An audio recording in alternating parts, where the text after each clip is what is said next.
What's up, guys, and welcome back to my channel, guys. I'm at the beautiful Kafubu shopping mall. This is the beautiful Kafubu shopping mall here in Ndola. That's where I am. This is my travel experience from Ndola going back to Lusaka, guys. If you are new on my channel, do me a favor, do subscribe, turn on bell notification, give this video a thumbs up. Okay, I'm riding my usual Gatoma. Thank you, Gatoma, for always sponsoring my travel videos like this one. So as I take my ride back to Lusaka from here in Ndola, let me show you a bit of Ndola, then I exit on my way to Lusaka. Yes, guys, I love this bike. It has been so good, so faithful to me. Yeah, one of the best bike. I've had good time in Luansha, where I moved from Lusaka, then went to Luansha, now Ndola. It was a quick one. I'll be back in 2 months to show you Ndola in details. Let's go, guys. Let's go back to Lusaka.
So this is the new road, guys. As you are seeing, it will be the first 300 kilometers 4-lane from Lusaka to Ndola. As I stop here at Mount Meru filling station for refueling.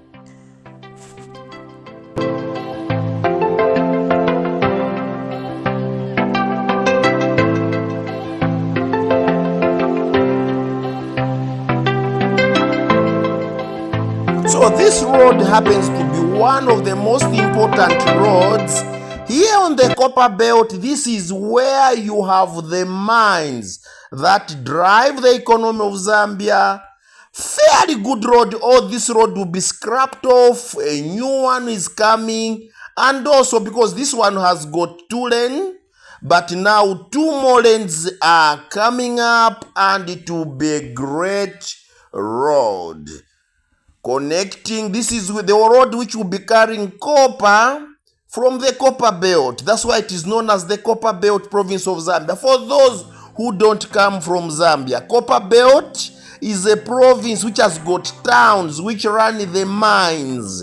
So copper comes from here, it goes through Zimbabwe, South Africa, even Tanzania before you reach Kapiri, Mposhi. Yeah, so it goes out as it is exported to the other countries of the world, such as China, USA, Canada, and many more countries. As I pass the toll plaza, as usual, toll plazas for us bikers, you simply cross, no payment of toll fees.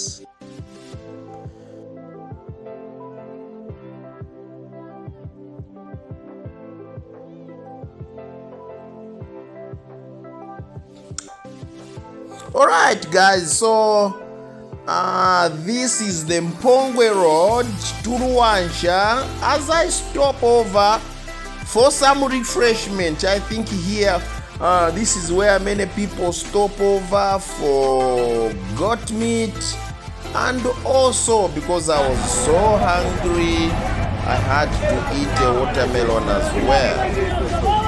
Bueno shani. Nishinga.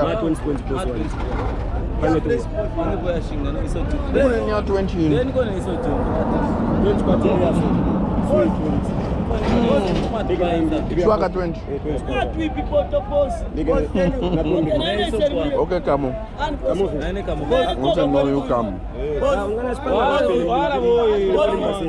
Kayara mpatata nshaba winu.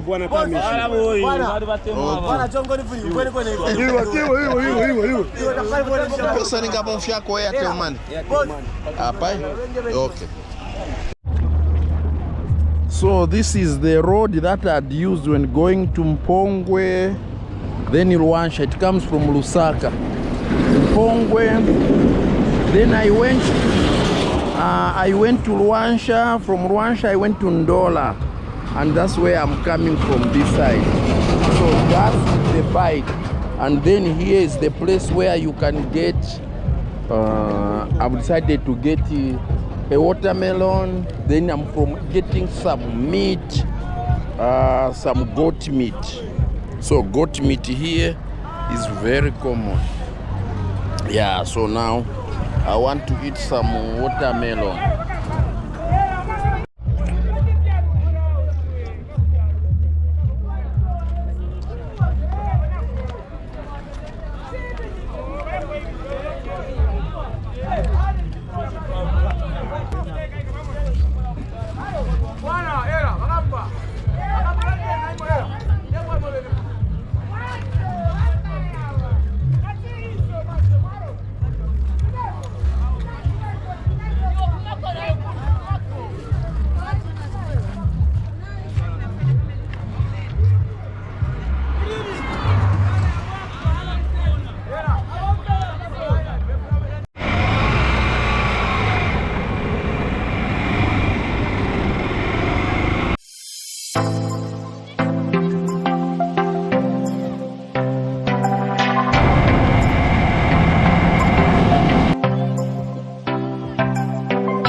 And now this is the most heavily congested area in Kapiri, Mposhi. Here on the left, this is the one we use, the northern region that goes to Kasama, Nakonde route, Samfia, just like that. And you can see the chaos. I mean total chaos. So they do have traffic congestion in this part of Kapiri. But as a biker, I don't really suffer so much traffic congestion because there's always to maneuver the traffic. So you move and move until you get to the main road passing. Look at these marketeers by the roadside, extremely dangerous. Alright guys, let's go. Look at the cars. People are buying brand new cars being carried on a carrier.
So the mistake I made when taking off this journey was that, like I said in my previous video, I never really planned to stay for long. So I started off around 17 hours. It was already late afternoon from Ndola going to Lusaka. That's why, as you can see, it is almost sunset and I'm still like where to be halfway through the journey. So I had to travel part of it during the night. So part of my journey was during the night, and this time around, that's when I was passing through the Manyumbi toll plaza. No time to waste, and I was doing a lot of overtaking of trucks, especially where there is traffic jam. I just use the side road because the side roads for a motorbike, you simply fit in so fast. As you can see, look at the sunsets.